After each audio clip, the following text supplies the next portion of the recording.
नमस्कार। आज इस वीडियो में हम कक्षा 12वीं की पुस्तक अभिव्यक्ति और माध्यम के सृजनात्मक लेखन के पाठ 6 कैसे बनती है कविता के बारे में पढ़ेंगे। और इस पाठ में हम पढ़ेंगे कि कविता क्या है, कविता बनती कैसे है, कविता में शब्दों का चयन जो है किस प्रकार किया जाता है, कविता में बिंब और छंद क्या होते हैं, कविता की संरचना और कविता के घटक। इन सभी महत्वपूर्ण बिंदुओं पर हम चर्चा करेंगे और साथ ही साथ पाठ की समाप्ति के पश्चात हम इस पाठ से संबंधित प्रश्नोत्तरों की भी चर्चा करेंगे। आशा यही करूंगी कि वीडियो को अच्छे से समझने के लिए आप वीडियो को पूरा ज़रूर देखें। साथ ही साथ वीडियो अच्छा लगे तो लाइक, कमेंट व शेयर ज़रूर कीजिए और आगे और भी नोटिफिकेशंस को पाने के लिए चैनल को सब्सक्राइब करना ना भूलिए। और इस पाठ के जो भी पीडीएफ है, जो भी क्वेश्चन आंसर है, वो आपको नीचे डिस्क्रिप्शन में अवेलेबल है, आप वहाँ से जाकर डाउनलोड इसे कर सकते हैं। तो अब आइए हम बिना किसी देरी के इस पाठ के और बढ़ते हैं। और जो पाठ है वो है कैसे बनती है कविता। तो ये जो पाठ है कुछ इस प्रकार शुरू होता है कि कैसे बनती है कविता। जैसे कि इस पाठ में नीचे आपको दिया ही हुआ है कि कविता क्या है, कविता कैसे बनती है, कविता में शब्दों का क्या महत्व है, कविता में बिंब और छंद किस प्रकार इस्तेमाल किए जाते हैं, कविता की संरचना किस प्रकार होती है और कविता के घटक क्या है। तो आज इस पाठ के माध्यम से हम इसी के बारे में जानेंगे कि कविता एक्चुअल में बनती कैसे है। सबसे पहले आप देखेंगे कि आपको टॉप पे हाईलाइट में दिया गया है कि जॉर्ज लुइस द्वारा एक कोटेशन लिखी हुई है जिसमें कविता के बारे में बताया गया है कि कविता कोने में घात लगाए बैठी है। ये हमारे जीवन में किसी भी क्षण बसंत की तरह आ सकती है। यानी कविता हर व्यक्ति कर सकता है, लेकिन उसको अपनी इस काबिलियत को समझने के लिए ज़रूरत है। और जैसे ही वो अपनी इस काबिलियत को समझ जाता है तो बसंत की तरह ये कभी भी आ सकती है, यानी आपके जीवन में भरमार ला सकती है। तो इस तरीके से सबसे पहले हम यही जानेंगे कि कविता असल में है क्या। कविता के बनने की एक कहानी है। माँ, दादी और नानी की जुबानी, लोरी के बोल, खेतों के ढोल, बच्चों के खेल गीत, स्कूल में उनका पहला कदम, तोतली जबान से गीत दोहराता बच्चा। यानी इसके माध्यम से यहाँ पे यही कहा गया है कि जब बच्चा प्रारंभ में स्कूल जाना शुरू किया करता है तो सबसे पहले उसको जो है राइम्स सिखाई जाती है, कविताएं बोलनी सिखाई जाती है। तो कविता जो है वो दुनिया भर के हर बच्चे की पढ़ाई में नर्सरी गानों से शुरू हो जाती है और उन्हीं गानों से कविता का यहाँ प्रारंभ होता है। जैसे कि एग्जाम्पल ले सकते हैं, हमारी हिंदी में बहुत सी कविताएं हैं, हाथी घोड़ा पाल की, जय कन्हैया लाल की, या फिर अक्कड़ पक्कड़ बम्बे बो, 80-90 पूरे सो। या आपको भी अपना कोई बचपन की कोई कविता, कोई राइम याद हो तो आप उसको भी सम्मिलित कर सकते हैं और उसको भी ध्यान में लाकर यहाँ पर उस चीज़ को समझ सकते हैं। आगे बढ़ते हैं। आगे कविता में प्रश्न उठता है कि कविता क्या है। तो वाचिक परंपरा के रूप में, यानी बोली हुई परंपरा के रूप में जन्मी कविता आज लिखित रूप में मौजूद है।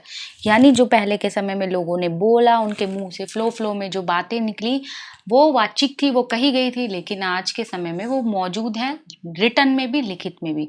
उसके साथ ही मौजूद है ये सवाल कि कविता एक्चुअल में, असल में है क्या।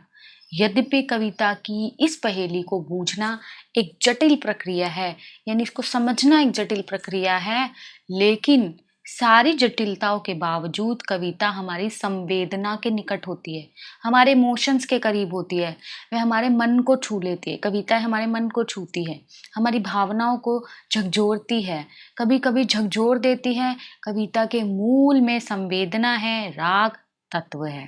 यह संवेदना संपूर्ण सृष्टि से जुड़ने और उसे अपना बना लेने का बोध है। जैसे कि आप बहुत बड़े बड़े राइटर्स की, पोएट्स की कविताएं पढ़ते हैं तो आप समझ सकते हैं कि वो किस लेवल तक का सोचते हैं, वो किस तरीके से उस चीज़ को देखते हैं, कितना अपने आप को उस कविता के साथ आत्मसात कर लेते हैं। यह वही संवेदना है जिसने रत्नाकर डाकू को वाल्मीकि बना दिया, और यही वो सरल सी कविता है जिसने इतने बड़े डाकू रत्नाकर को भी एक ऋषि, एक संत व्यक्ति बना दिया और उनका नाम बाद में प्रसिद्ध हुआ वाल्मीकि के नाम से। अब आगे सवाल ये उठता है कि कविता बनती कैसे है। तो जहां तक कविता लेखन का सवाल है, इस संबंध में दो मत हमें मिलते हैं। कविता की लिखने की प्रक्रिया में हमें दो मत मिलते हैं और वो दो विचार क्या हैं कि एक तो यह है कि कविता रचने की कोई प्रणाली सिखाई या बताई नहीं जा सकती, यानी कविता सिखाई नहीं जा सकती। कविता को नहीं बताया जा सकता कि कविता को लिखना किस प्रकार है। ये हमारे अंदर से निकलती है।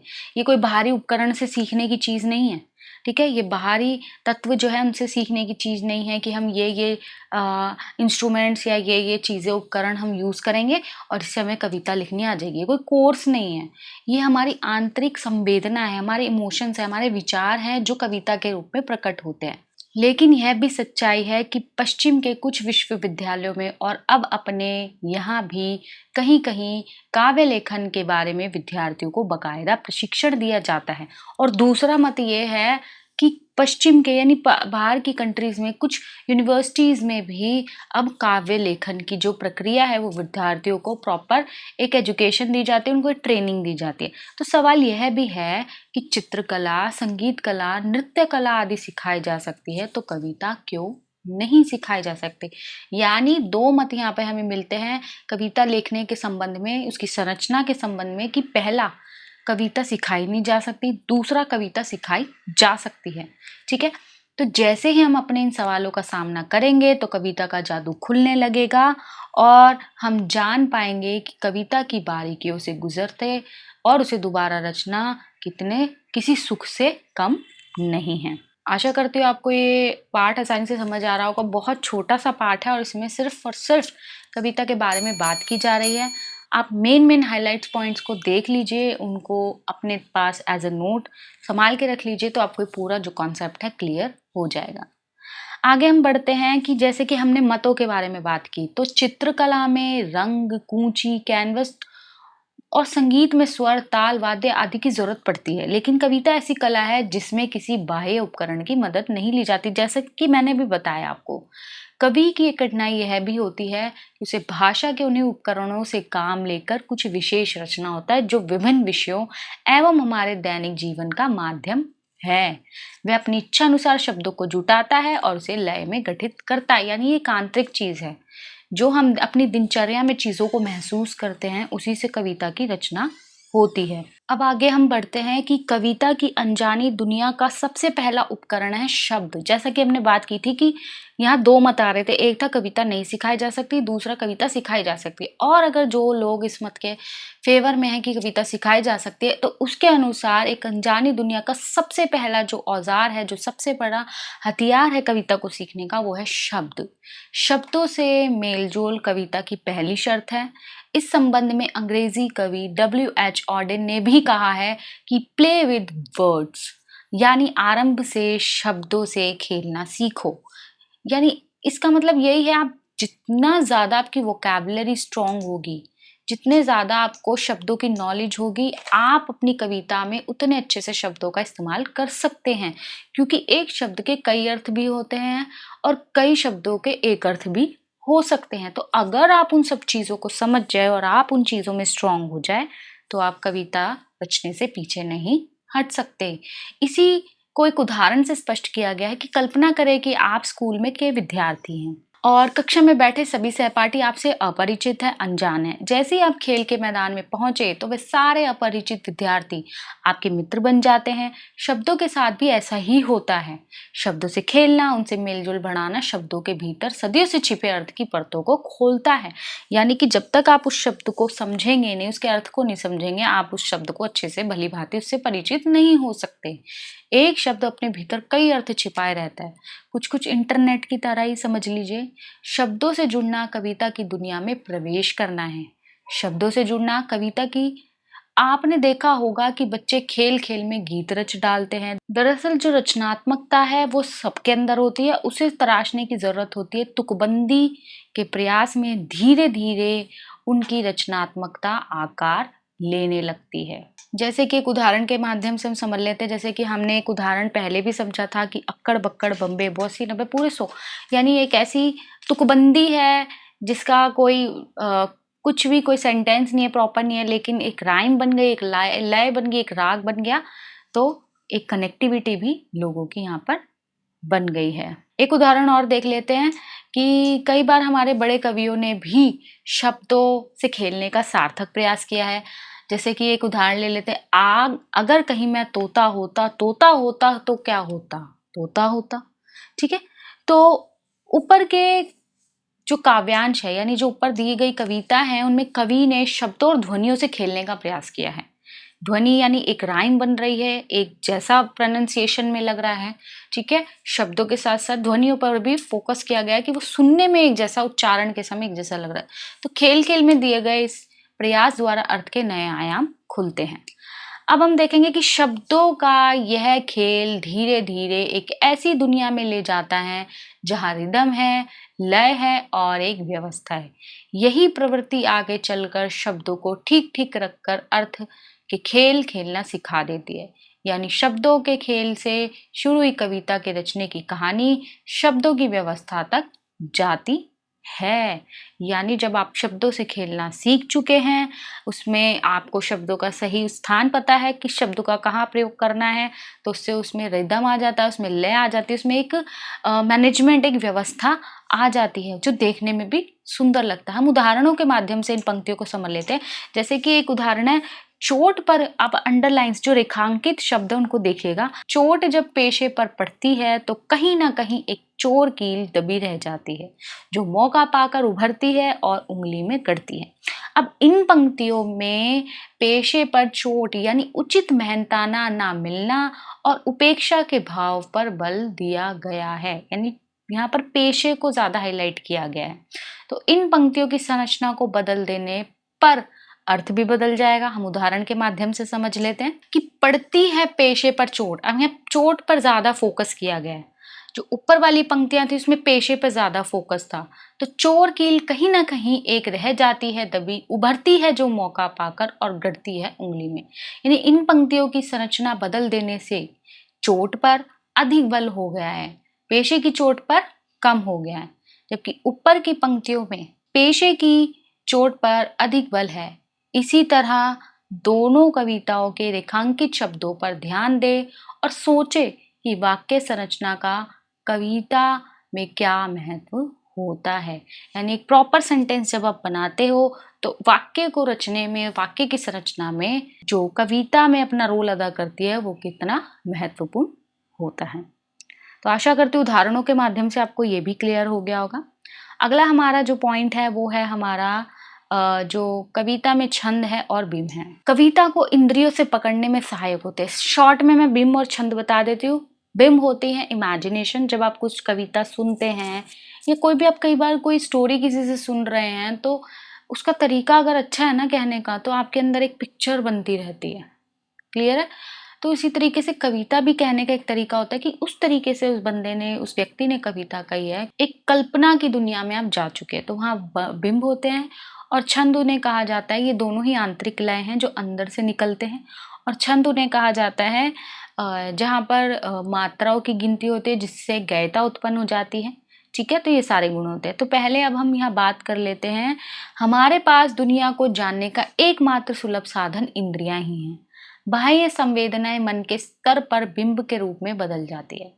कुछ विशेष शब्दों को सुनकर अनायास मन के भीतर कुछ चित्र कौंध जाते हैं। जैसा कि अभी मैंने कहा कि कोई स्टोरी सुन ली या कोई इंसिडेंट सुन लिया किसी और के मुंह से या कहीं और से, तो एकदम से आपकी आंखों के सामने जो पिक्चर बन गई ना, वही हमारा यहाँ पर बिंब होता है। ये समृद्धि चित्र, यानी ये जो यादों के आधार पर जो चित्र बनते हैं, चित्र ही शब्दों के सहारे कविता का बिंब निर्मित करते हैं। उदाहरण के लिए सुमित्रा नंदन पंत की कविता संध्या के बाद से ही पंक्तियों को देख लेते हैं कि तट पर बगुले सी वृद्धाएं, विधवाएं जब ध्यान में मग्न, मंथर धारा में बहता जिनका अदृश्य गति अंतर रोदन। यानी ऊपर की पंक्तियों को ध्यान से पढ़ें। बगुलों की सी वृद्धाएं, विधवाएं पढ़कर आपकी स्मृति में बगुलों के आकार, उनकी सफेदी और वृद्ध विधवाओं के घुटे हुए सिर के कारण गर्दन का आकार तथा उनके सफेद वस्त्र एकाकार हो जाते हैं। यानी यहाँ पे जो कवि है उन्होंने बगुलों को विधवा इसलिए कहा है क्योंकि जो बगुला होता है वो सफेद रंग का होता है, तो इसलिए उनको विधवा कहा गया है। तो जैसे ही बगुला यहाँ पे बोला, आपके अंदर एक पिक्चर यहाँ पर क्लिक हो गई, एक पिक्चर आपके माइंड में वो बनने लगी। तो यहाँ पर बिंब का प्रयोग हुआ है। आगे हम सुमित्रा नंदन पंत के ने कविता के लिए चित्र भाषा की आवश्यकता पर ज्यादा बल दिया है, क्योंकि चित्रों और बिंबों का प्रभाव जो है मन पर अधिक पड़ता है। दृश्य बिंब अधिक बोधगम्य यानी आसानी से समझ आने वाले होते हैं, क्योंकि देखी हुई हर चीज हमें जल्दी प्रभावित करती है। कविता की रचना करते समय शुरुआत में धीरे धीरे दृश्य और श्रव्य बिंबों की संभावना तलाश करनी चाहिए। ये बिंब सभी को आकृष्ट करते हैं, इसलिए किसी विचारक ने यह कहा था कि कविता ऐसी चीज है जिसे 5 इंद्रियों स्पर्श, स्वाद, दृश्य, घ्राण और श्रवण रूपी 5 उंगलियों से पकड़ा जाता है।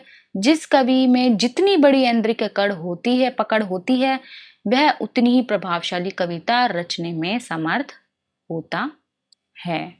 क्लियर है? तो अब हम बिंब से जो अगला हमारा पॉइंट है, हम उसकी ओर बढ़ते हैं। और अब हमारा जो अगला पॉइंट है वो है हमारा छंद। छंद भी एक आंतरिक लय है और ये भी कविता का अनिवार्य तत्व है। और जो छंद है, कई कविता जो है छंदों में भी होती है, कई बार छंदों के बिना भी होती है, यानी मुक्त छंद भी होती है और छंदबद्ध भी होते हैं। मुक्त छंद वो हो गया जिसमें छंदों का प्रयोग नहीं है, और छंदबद्ध हो गई जिसमें छंदों का प्रयोग है। अगर आसान भाषा में मैं कहूँ तो छंदबद्ध छंद उसे कहा जाता है जिससे जो मात्रा की गणना के आधार पर उसमें गयता उत्पन्न होती है, जिसे गाया जा सकता है, जिसमें ये सारी खूबियां आ जाती है। तो मुक्त छंद की कविता लिखने के लिए भी अर्थ की लय का निर्वाह जरूरी है। कवि को भाषा के संगीत का पहचान होनी चाहिए। जैसे कि हम उदाहरण के माध्यम से देख सकते हैं कि नागार्जुन की बादल को घिरते देखा है नामक कविता को देखिए। यहाँ मात्रा की गणना के अनुसार कोई विशेष छंद ना होकर भी संगीतात्मक लयात्मकता है। इसी तरह धूमिल की कविता मोची राम में ऊपर ऊपर से देखने पर छंद नहीं है, लेकिन अर्थ का अपना भीतरी छंद निरंतर मौजूद है। अब हम आगे बढ़ते हैं। कविता के उपर्युक्त जो सारे घटक परिवेश और संदर्भ से परिचालित होते हैं, यानी जो कविता के घटक हैं, जैसा कि हम देखते हैं कि नागार्जुन की एक छोटी सी कविता है अकाल और उसके बाद। परिवेश गांव का है और इस कविता में संदर्भ अकाल और उसके बाद का परिवर्तन, और कविता में भाषा, संरचना, बिंब, छंद इन सभी के इर्द गिर्द घूमती है। जैसे कि हम देख सकते हैं कि जब कवि ने, जो नागार्जुन है, उन्होंने ये बताया है कि जब अकाल आता है और उसके बाद की जो स्थिति वहां उत्पन्न होती है, उसी उत्पन्न हुई स्थिति को यहाँ पर दिखाया गया। मैं अर्थ नहीं समझाऊंगी, मैं सिर्फ आपको यहाँ पर उसके घटकों के बारे में बता रही हूँ कि किस तरह की भाषा का प्रयोग यहाँ हुआ है, किस तरह से आप उसको सुनेंगे तो आपके मन में एक बिंब बनेगा, उसकी संरचना किस प्रकार की है, गयता कैसी है। तो ये सब चीजें आप यहाँ इस उदाहरण के माध्यम से समझ जाएंगे। जैसा कि है, कई दिनों तक चूल्हा रोया, चक्की रही उदास, कई दिनों तक कानी कुतिया सोई उसके पास, कई दिनों तक लगी भीत पर छिपकलियों की गश्त, कई दिनों तक चूहों की भी हालत रही शिकस्त। दाने आए घर के अंदर कई दिनों के बाद, धुआं उठा आंगन से ऊपर कई दिनों के बाद, चमक उठी घर भर की आंखें कई दिनों के बाद, कोए ने खुजलाई पांखें कई दिनों के बाद। तो इस कविता में जो नागार्जुन जी हैं, उन्होंने अकाल के बाद की जो स्थिति है, जो परिवेश है, उन सब चीजों का यहाँ पर वर्णन किया है। और साथ ही साथ यह जो सांगीतिक व्यवस्था के भीतर केवल कुछ संकेतों के द्वारा ही, यानी पूरा सेंटेंस में कहकर कुछ संकेतों के द्वारा ही अपनी बात को प्रकट करने की कोशिश की है। जैसे घर में दाने का आना, आंगन के ऊपर उठता हुआ धुआं, घर वालों की आंखों में आई चमक और कुएं द्वारा, पंखों द्वारा खुजलाए जाना। अब गांव के परिवेश के लिए है चूल्हा, चक्की, दाने, पांख आदि तद्भव शब्दों का भी प्रयोग हुआ है। भाषा पर किस तरीके से फोकस किया गया है, या किसी भी शब्द को हटाकर उसका पर्याय रख दे तो कविता का जो अर्थ है वो बदल जाएगा। जैसे कई के स्थान पर बहुत शब्द रख दे, कई शब्द एक एक दिन की अकाल की भीषणता और अकाल के बाद के उल्लास के हिसाब देने में समर्थ हैं, जो बहुत के द्वारा संभव नहीं है। यानी शब्द हम यहाँ बदल देते हैं। तो यहाँ पर शब्दों की महत्ता का प्रतिपादन किया जा रहा है कि कविता को रचने में शब्द, जो भाषा है, वो घटक किस प्रकार का होना चाहिए। क्लियर है? तो इस तरीके से यहाँ जो ये पाठ है वो यहाँ समाप्त होता है। तो आइए अब हम कविता के जो कुछ प्रमुख घटक है उनकी चर्चा कर लेते हैं। इसमें है भाषा, शैली, बिंब, छंद और अलंकार। भाषा कविता का महत्वपूर्ण घटक है, क्योंकि भाषा के माध्यम से ही कवि अपनी संवेदनाओं और भावनाओं का अभिव्यक्त प्रदान करता है। ऑब्वियस सी बात है। दूसरा है शैली। शैली भी कविता का प्रमुख घटक है। इसके द्वारा कवि अपनी संवेदनाओं को कविता के रूप में अभिव्यक्त करता है। बिंब शाब्दिक अर्थ है शब्द चित्र। इन शब्द चित्रों के माध्यम से ही कवि अपनी कल्पना को साकार रूप प्रदान करता है। बिंब के बिना कविता की कल्पना भी नहीं की जा सकती। यही कविता का मूल आधार है। और अगला है अलंकार। अलंकार भी कविता के प्रमुख घटक हैं और ये कविता को सौंदर्य प्रदान करते हैं। इसके द्वारा ही कवि अपनी कविता को सजाता है। अगला है छंद। ये कविता का अत्यंत महत्वपूर्ण घटक है क्योंकि छंद ही कविता को कविता का रूप प्रदान करते हैं। इसके द्वारा ही कविता पद्य की श्रेणी में आ सकती है, क्योंकि इसमें गयता आ जाती है। कहानी को हम गा नहीं सकते ना, कविता को हम गा सकते हैं। चलिए अब हम बिना किसी देरी के इस पाठ के प्रश्नोत्तरों की चर्चा कर लेते हैं, जिसमें पहला प्रश्न है, कविता से आप क्या समझते हैं? तो कविता मन में उमड़ने घुमड़ने वाले भावों और विचारों को अभिव्यक्त करने का काव्यात्मक माध्यम है। प्रश्न 2 है, कविता लेखन का सबसे पहला उपकरण किसे माना गया है? तो शब्द को माना गया है, जैसा कि अभी हमने पाठ में पढ़ा है। प्ले विद वर्ड से क्या अभिप्राय है? और प्ले विद वर्ड से अभिप्राय है सबसे पहले शब्दों के साथ खेलना सीखे और उनके अर्थों को अच्छे से समझे। प्रश्न 4 है, कविता के घटक बताइए, जैसा कि अभी हम डिस्कस कर चुके हैं। देखिए, अगर आपको पाठ अच्छे से क्लियर हो, ये पाठ सबसे आसान है, अगर आपको चैप्टर अच्छे से क्लियर है तो आप बड़ी ही सरलता से प्रश्नों के उत्तर दे सकते हैं। अगले प्रश्न की हम चर्चा कर लेते हैं। ये थोड़े से एक्सप्लेन में है कि कविता लेखन से संबंधित 2 मत क्या हैं। जैसा पहले हमने कहा था कि पहला मत है कि कविता लेखन की कोई निश्चित प्रणाली नहीं होती, ना ही कविता लेखन की कोई प्रणाली बताई अथवा सिखाई जा सकती है। कविता तो मानवीय संवेदनाओं से जुड़ी होती है और इसे एक भावुक और संवेदनशील हृदय ही लिख सकता है। कविता केवल भावुक हृदय में ही उमड़ सकती है। इसे चित्रकला, संगीत कला, नृत्य कला आदि की तरह सिखाया नहीं जा सकता। चित्रकला को रंग, कूंची, कैनवस आदि तथा संगीत कला को लय, स्वर, ताल, वाद्य आदि उपकरणों के माध्यम से सिखाया जा सकता है, किंतु कविता में इस प्रकार के कोई उपकरण नहीं होते। ये बार बार अभी मैंने पाठ में डिस्कस किया है, तो आशा करती हूँ आपको ये कॉन्सेप्ट अच्छे से क्लियर होगा। और कविता को किसी बाह्य उपकरण की सहायता से सिखाया नहीं जा सकता, ये पहला मत था। ठीक है, कवि अपनी संवेदनाओं को कविता के रूप में प्रस्तुत करता है। और दूसरा मत है कि कविता को सिखाया जा सकता है, कि चित्रकला, संगीत कला आदि के समान कविता लेखन को भी सिखाया जा सकता है। भारत तथा पश्चिमी देशों के कुछ विश्वविद्यालयों में काव्य लेखन से संबंधित प्रशिक्षण दिए जाते हैं और इस प्रकार चित्र, संगीत, नृत्य आदि कलाओं के समान कविता लेखन को भी अभ्यास के द्वारा सीखा जा सकता है। कविता के बार बार पढ़ने तथा विषय के जानने से कवि की संवेदनाओं के निकट पहुंचा जा सकता है। और इस मत के मानने वालों का विचार है कि उचित प्रशिक्षण तथा अभ्यास के द्वारा कविता लेखन सरलता से किया जा सकता है। क्लियर है? अगले प्रश्न की ओर बढ़ते हैं। शब्दों का क्या महत्व है? तो शब्दों का महत्व हम बार बार चर्चा कर चुके हैं, लेकिन एक आंसर की फॉर्म में मैं डिस्कस कर लेती हूँ कि शब्द कविता के मूलाधार होते हैं। शब्दों की सहायता से ही कविता लेखन संभव हो सकता है। देखिए छात्रों, आप लोगों को पता है क्या आदत होती है? पकी पकाई खिचड़ी। और अब तो आप लोग स्कूल नहीं जा रहे, तो आपको सबसे ज़्यादा नीड नोट्स की है, क्योंकि कई बार क्या होता है, टीचर आपको कितना भी वर्बली समझा ले, लेकिन एक टाइम ऐसा आता है कि आप कहीं ना कहीं कुछ ना कुछ, चाहे आप कितने ही पढ़ाई में अच्छे क्यों ना हो, कहीं ना कहीं आप ब्लैंक हो जाते हो। तो जो चीज़ हम चैप्टर में डिस्कस कर चुके हैं और आंसर की फॉर्म में उसका मतलब ही अलग हो जाता है, तो इसलिए यहाँ पर मैं आपसे बार बार कहूँगी कि आप जब हम चैप्टर डिस्कस कर रहे हों तो उसको अच्छे से सुने। प्लस आपकी दूसरी रिवीजन तब होती है जब हम क्वेश्चन आंसरों की चर्चा कर रहे हैं, तो ये हमारा 2 बार चैप्टर यहाँ प्रिपेयर हो जाता है। तीसरी बार जब आप रिवाइज करते हो तब हो जाता है। चौथी बार अगर आप बुक को भी गो थ्रू करें तो हो जाएगा। तो मतलब आप एक बार में 4-5 बार चैप्टर को पढ़ सकते हैं। चलिए आगे बढ़ते हैं। शब्द ही कविता लेखन के सर्वोत्तम और प्राथमिक उपकरण हैं। शब्दों के उचित मेल से ही कविता बनती है। कवि की संवेदनाएं मूर्त होती हैं, जिन शब्दों के द्वारा ही मूर्त रूप प्रदान किया जाता है। कविता लेखन में कवि शब्दों को छंदबद्ध करता है, जैसे दिन जल्दी जल्दी ढलता है, हो जाए न पथ में रात कहीं, मंजिल भी तो है दूर नहीं, यह सोच थका दिन का पंथी भी, जल्दी जल्दी चलता है, दिन जल्दी जल्दी ढलता है। अगला प्रश्न है, कविता में बिंबों की क्या भूमिका है? ये बार बार हम डिस्कस कर चुके हैं, फिर भी मैं दोबारा बोलती हूँ कि शब्द चित्र अर्थात जिन शब्द चित्रों के माध्यम से कवि अपनी कल्पना को साकार रूप प्रदान करता है, उन्हें बिंब कहते हैं। और इनकी भूमिका है कि बिंब ही कविता की कल्पना को साकार रूप प्रदान करते हैं। बिंब के द्वारा ही आंतरिक संवेदनाएं कविता के रूप को प्रकट होती है। ये अमूर्त को मूर्त प्रदान करते हैं, जैसे जनता का दुख एक, हवा में उड़ती पताकाएं अनेक। अगला प्रश्न है, छंद से क्या तात्पर्य है और कविता की रचना में छंद का क्या महत्व है?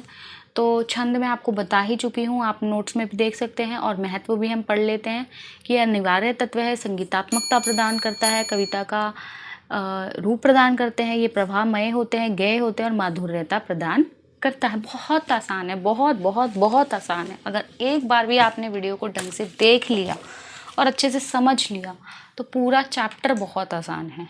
अगला प्रश्न है, कविता के महत्वपूर्ण घटक कौन से हैं? तो अभी हम डिस्कस कर चुके हैं, मैं दोबारा डिस्कस नहीं करूँगी, आपके पास नोट्स अवेलेबल हैं। उसके बाद भी अगर आपको किसी भी तरह का कोई डाउट हो, जो आपको क्लियर ना हो रहा हो, तो आप कमेंट ज़रूर कीजिए, कमेंट का रिप्लाई मिलेगा। साथ ही साथ वीडियो अच्छा लगे तो लाइक, कमेंट व शेयर ज़रूर कीजिए और आगे और भी नोटिफिकेशंस को पाने के लिए चैनल को सब्सक्राइब करना ना भूलिए। धन्यवाद।